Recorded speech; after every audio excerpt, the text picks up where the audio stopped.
Thanks for watching Endgame Economics. If you enjoyed this video, hit subscribe. It's completely free for you, and it helps us continue making more videos like this.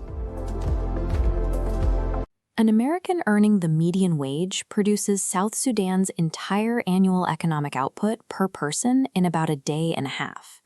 At the bottom of the global ladder, GDP per capita sits around $251 a year, not a month, a year.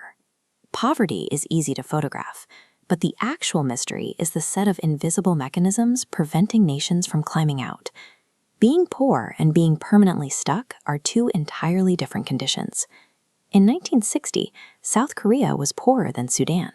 Today, they manufacture the advanced microchips inside the device you're currently using. Nations fall behind because they get caught in a series of compounding structural traps. Understanding the machinery holding 1 billion human beings in place requires looking closely at how these traps operate, starting with the ones that look deceivingly like success. The middle income trap starts with a known equation. Moving a huge population of low-paid rural workers into factories causes wages to rise. This chart shows the deadlock. As labor costs climb, a country can no longer compete with the next desperately poor nation.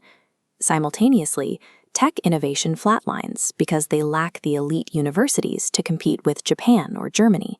They are frozen in the dead center. When growth stalls, governments often try to borrow their way back to a boom, walking straight into the debt trap. Economists call this original sin. Developing nations must borrow in US dollars, a currency they cannot print, because global markets don't trust their local money. When commodity prices crash or US interest rates spike, the local cost of that debt balloons. The nation burns through its foreign reserves until they hit zero, and the country physically runs out of the money needed to function. Sri Lanka hit this breaking point in 2022. Citizens faced empty pharmacies and days-long blackouts, eventually marching into the capital to swim in the president's pool while he fled on a military jet. While the middle income trap stalls a nation's progress, the debt trap forces them to hand the steering wheel entirely to foreign creditors. We drop a rung lower to the geography trap. Countries like Bolivia and Malawi are landlocked, a physical reality that dictates their economic potential. This cargo path shows the tax on landlocked existence. Exports must be trucked across borders, paying fees before reaching a port. These transport costs choke off growth, preventing infrastructure investment. The problem is worse when neighbors are also struggling. While bad maps are accidental, the institutions trap is built deliberately by humans. Look at this satellite image of the Korean peninsula. These populations share the exact same geography and history, yet the south is a blazing sea of light, while the north remains a black void. The institutions are the only variable. Under extractive institutions, a tiny elite concentrates all power. They stifle open markets, property rights, and education to ensure national wealth is siphoned upward. You can see the result of this rot in Zimbabwe.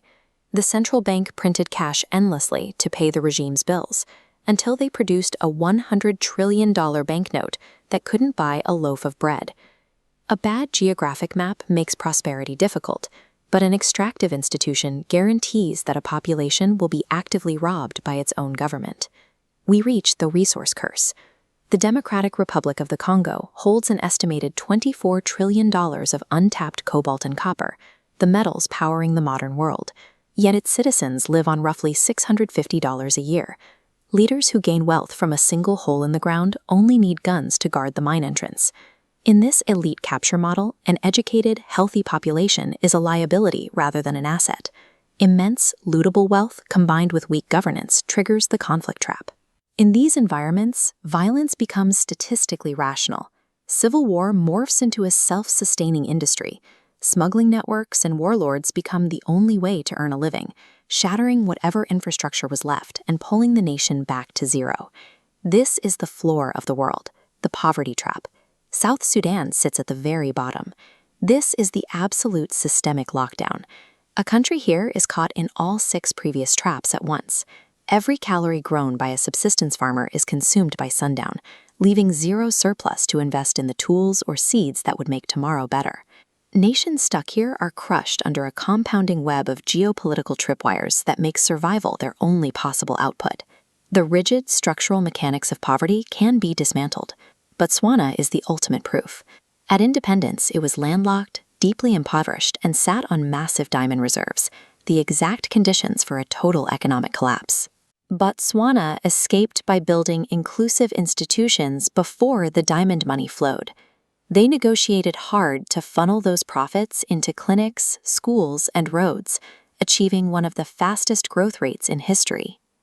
Even the conflict trap can be broken. Since the horrific violence of the 1990s, Rwanda has tripled its GDP per capita through relentless stability and state-led development.